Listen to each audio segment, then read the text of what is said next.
Brothers and sisters, my heart's desire and prayer to God for the Israelites is that they may be saved.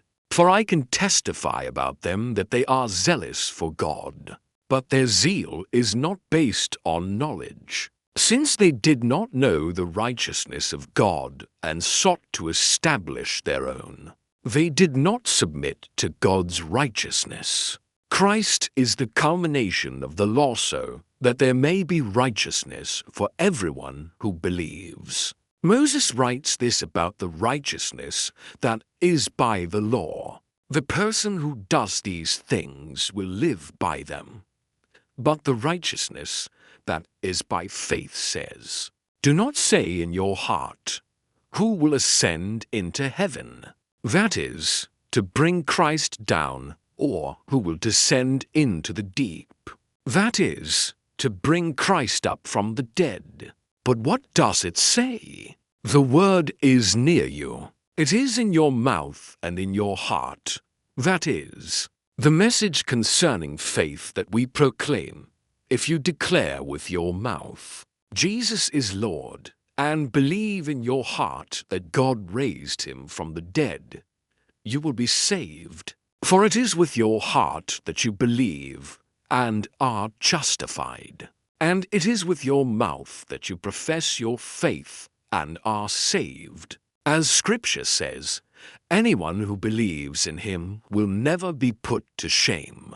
For there is no difference between Jew and Gentile. The same Lord is Lord of all, and richly blesses all who call on him.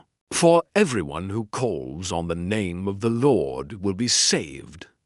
How, then, can they call on the one they have not believed in? And how can they believe in the one of whom they have not heard?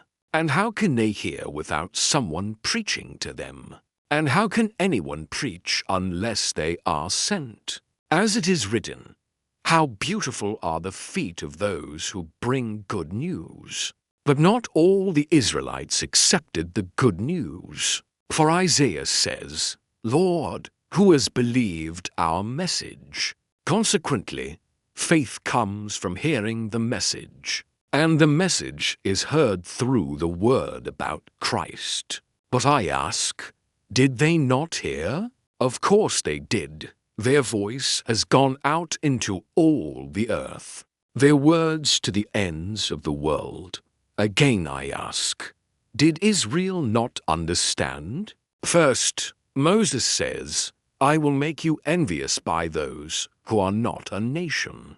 I will make you angry by a nation that has no understanding.' And Isaiah boldly says, 'I was found by those who did not seek me. I revealed myself to those who did not ask for me.' But concerning Israel he says, 'All day long I have held out my hands to a disobedient and obstinate people.